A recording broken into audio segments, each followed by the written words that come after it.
Leeds United have faced off against Crystal Palace in a match that, let's be honest, a fair few of us thought that Leeds would lose, and we came out of it not only with 3 points, but with an incredibly dominant performance and a hell of a lot of things to learn. In fact, I've got a whole big sticky note thing worth of things that we've learned. So I'm going to go through what the sort of pre-match vibe was, what we learned from Palace tactically before the match, and how we responded to it, our tactical approach during the match and our response to what Crystal Palace did, and ultimately our set piece plan, because we had a fair few very, very interesting things on that, because let's be honest, we're quite good at them now. And I've done some fairly intricate diagrams that people might want to have a look at later on in the video, and I've got a few further notes that might be worth a little bit of a chat. Again, if this recording gets a little bit broken up, it's because, baby, but I'm doing my best with it. It's currently attempt number 3 at recording this, so let's go. So, pre-match, we had a couple of things that we knew. We knew that they rested their entire 11 in the match against Cups in the Europa Conference League, which meant that we knew exactly who was going to be playing, and we knew that they were going to be running a 5-2-2-1, which is sort of 5 at the back, like we do-ish, but more sort of suppressed wing-backs, 2 standard central midfielders, 2 attacking midfielders, and then a number 9. We knew exactly how they would play, and that sort of gave us a very, very unique opportunity. Hello. And it meant that we maybe had the opportunity to think about a tactical shift. When you had a look at the number 9s that we had available, we didn't have Lucas Mecha, which effectively meant that we were down to DCL because Piru was very clearly not fancied at the moment, and I'll be honest, he didn't really impress me in the time off the bench today either. And then that meant that our response to it was to play Brendan Aronson, which sort of matched them in a not a 5-2-2-1, but more of a 5-2-3, where we had a front line that was very, very clearly Calvert-Lewin with Okafor and Aronson playing off him, which I think was significantly better. It gave us a little bit more width, and it meant that we challenged them a little bit more in those wider areas. And I think Aronson's energy in this match was absolutely key. It was a very, very nervous approach to the match. We knew that things weren't necessarily going to be easy, but we knew that if we kept it intense, they would be in a little bit of trouble because, let's be honest, they were far more overworked than we were before the match. Again, having noted the weakness in the wide areas, Joe Rodon did a very, very weird thing that I might get into in another video later on in the week, where he played a sort of weird new role. Our 5 at the back became Bogle really pushed on quite a bit. Aronson cut inside, and then you effectively had Joe Rodon playing as a right back at points, which I was absolutely baffled by. But when it came to the defensive work, we know that they have 3 at the top. We know if we're playing with 3 centre backs, there's a chance that we get a little bit overwhelmed there. So you deal with it by Ampadu sitting in a little bit more. We balanced everything really, really well in this match, and I think that was key to the fact that we didn't really concede many opportunities aside from the penalty. The penalty, I genuinely think, is just a case of players started to switch off at the end of the game. If you're 3-0 up, it's quite easy to go, it's fine, we'll be right, and just lose a clean sheet. Again, I've goal kept myself. Clumsy things happen. I think it was clumsy letting it get to a position where Lucas Perry had to make the challenge, and I think Perry himself was clumsy during the challenge, but at the end of the day, I'm not going to go in too hard on people when we've won 4-1, because it'll be a case of game's basically done, someone switched off, it's fine. In addition to that, we also made changes really late, and a lot of people are going to make the sort of comment on, Daniel Farker making late substitutions again. Couldn't you tell that people were knackered? To me, that looked like it was an active decision. For all of the time that original 11 was on the pitch, we were just dominating the game.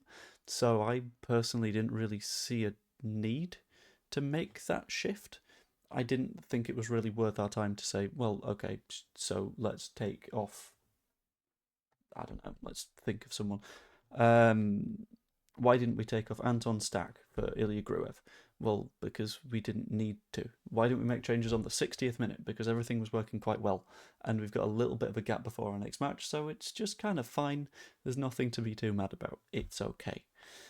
Now we get to the set piece bits. And the set piece bits I've done some quite fun diagrams for because I think it's kind of worth it, and I've covered the first 2 goals and also sort of got notes on the one, the one where we had a shot, really good save by Henderson, and it just bounced around for a few seconds. That also follows the same sort of pattern, so I'll get into that too. But let's hope this works. There we go. So, This is the sort of setup for the first goal that Leeds United scored in this match. Over here is Ethan Ampadu, but I've not really put his dot on because I wasn't planning on showing you, and then I forgot that I wasn't planning on showing you, which is not ideal, but hoys the ball into the box, and this is the rough structure of everyone on the pitch as the ball is going in. You got Strauch at the front post, you got Beale at the front post, and they're both sort of marked by two players, but that's because they're doing a sort of mix between man and zonal marking.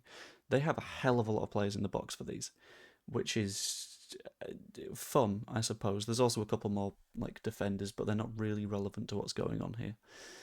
But what sort of happens with this one, and it's quite smart, is we draw all of the big lads to the near post. It's a throw-in. You're not realistically going to get Ethan Ampadu launching all the way to the back post, so you know where that's going to be. Plan in advance to get your big lads to the front post and aim for that flick on, which we do. But we also do something a little bit different, where we've got two attacking players, but not out here as well. You've got Brendan Aronson, you've got Stack, you've got Goodmanson, just sort of vibing around here, making sure that we pick up the ball if it comes loose. But also in the box and the key part of the play, you've got Noah Okafor, you've got Dominic Calvert-Lewin. What happens here is quite good, because you know that from the very start of the play, Okafor isn't going to be the one making any proactive attacking moves. Okafor's job here is for him and his marker to block Dominic Calvert-Lewin's marker, because Calvert-Lewin, from the start of this entire play, is planning to go on a nice little run the long way around, because this gap is going to open up when Rodon and his marker go inside, which eventually happens. And thankfully, I've got the next bit of what happens, which is everyone's actual position as things go on. Okafor's markers have not been able to leave the radius of Noah Okafor, because they've run into each other because he's played a job of a blocker pretty damn well. Rodon and his runner have gone with him and left a massive space for Dominic Calvert-Lewin at the back post. The entire plan behind this was nod it on and Calvert-Lewin will be here. If you can get it into this area, we've got a goal. And we did. Admittedly, initially the shot goes directly at Dean Henderson, but in the end, it works out. Leeds United go 1-0 up. Fantastic. Then we get a throw in from the other side, and you think, are we just going to do the same thing again? And there's a lot of arrows on this one, but that's for a reason. And the reason is it's showing that this is the initial position of everyone, but the moment that ball goes in, everyone follows these runs. Beale and his marker run to the near post. Strauch and his marker run to the near post. Rodon and his marker run to the near post. As do these guys, but I ran out of space to do the arrows, as does this guy. They play a very, very zonal system, like I mentioned earlier, but the zonality falls apart when their entire gist of stay in your area goes away because they get distracted by the fact that there's a throw-in coming in.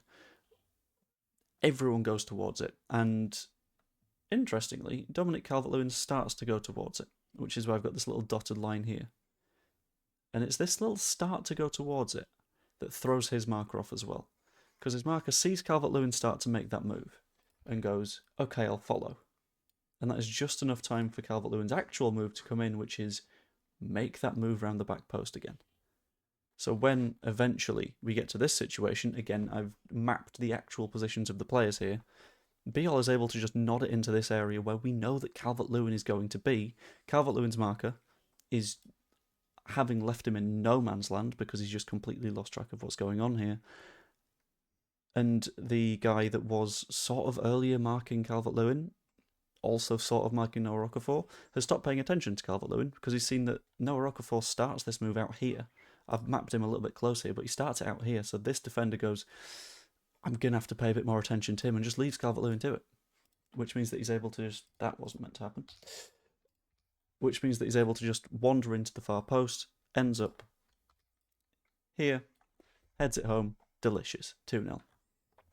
Then the one where it sort of pinballs around a little bit is another similar situation-ish. So it's a corner that we send into the far post this time, rather than near post, because it's easier to put a corner into the far post.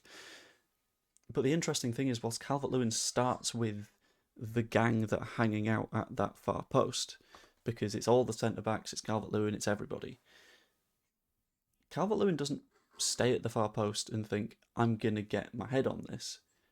his entire thing from all of these set pieces has been win the second ball. And a few years ago, do you remember when Barnsley made it into the playoffs? Their entire sort of tactical game plan was leave the first ball, win the second, chaos time. And it worked.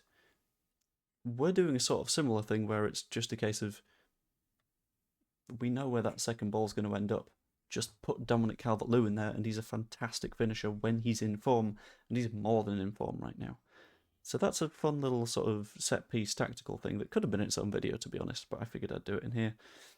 So, on the notes, just to make sure that I've got everything right, stack the centre-backs at one post, put Dominic Calvert-Lewin at the other one so he doesn't challenge for that first ball, runs off the defender after sort of luring them in a different direction, and that sort of leaves him entirely unchallenged, able to pop a ball home nice and quick and easy.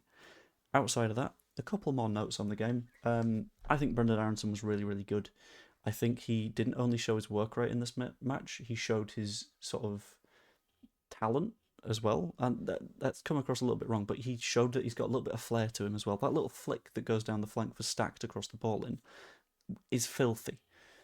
The cute little bits of ball control should have won as a penalty as well. I still got no idea how that wasn't given. But the amount of stuff that Brenden Aaronson got right in that match was frankly ridiculous.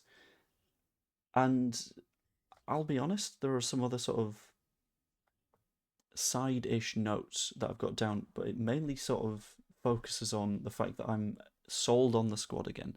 The players felt ridiculously invested in this one, which I thought might be a little bit more of a challenge. It's about to be Christmas, so people's minds aren't necessarily on what their minds are normally on. At the end of the day, Palace aren't going to be the big name that you get from a City, a Liverpool, a Chelsea, which means that there's potential to switch off even more, but we didn't get that from absolutely anyone. It sold me on the recruitment because everyone that we signed in the summer was just on form today. Really nice one-touch stuff as well, reasonably quick. I love to see that, and for me, this is the match that proves a hell of a lot of stuff. One, it proves that the system works against a back three, that Daniel Farke has that adaptability in him now, rather than the sort of stubbornness that we've become familiar with seeing. He's happy to sort of adjust things and go, okay, so they have three centre-backs, how do we adjust to deal with that? A front line of three, but still with the five at the back. Worked really, really nicely. I love to see that. Also showed that we have that strong mindset against a potentially worse side. Time and time again, we've seen this team switch off, which, let's be honest, breaks us consistently. But this time, didn't deal with that because we got it right. And in addition to all that, it showed that teams that have had chance to prepare against the five at the back, because, let's be honest, against Liverpool, against Chelsea, even against Brentford, those are matches with very, very quick turnarounds, which means that they won't necessarily have had the opportunity to prepare to play against a Leeds with five at the back. It's now our sort of known system, and Palace didn't deal with it. And Glasner's not an idiot. He's a very, very, very good manager. But we still managed to put 4 past them. Honestly, I think we could have put 5 past them if we got that penalty, and I think the only reason we conceded was the fact that we did switch off a little bit at the end, but I'll be honest, when you're 3-0 up, I'm not going to be too mad at that. For me, that was an excellent result. I'd like to see a little bit more open play stuff, sure, but again, we were fizzing the ball across the box and just not quite getting a toe on it a couple of times. I think we're unlucky to not score from open play, to be honest with you. And I will be honest, 6 points clear of the bottom 3 right now. Going into a match against Sunderland that are a little bit depleted, against Liverpool, who are Liverpooling at the moment. I think there's some good points coming our way. And I think we're looking quite good this season. And I'm not going to say a cursed thing yet, but I'm optimistic. But as always, that's just what I think. Let me know what you think in the comments down below. It's massively appreciated. Also, like and subscribe and all that kind of stuff. Hope you all enjoyed. I will see you later. Doodaloo. I cannot believe that you stayed down for about 15 minutes. I'm genuinely so proud of you. Good job.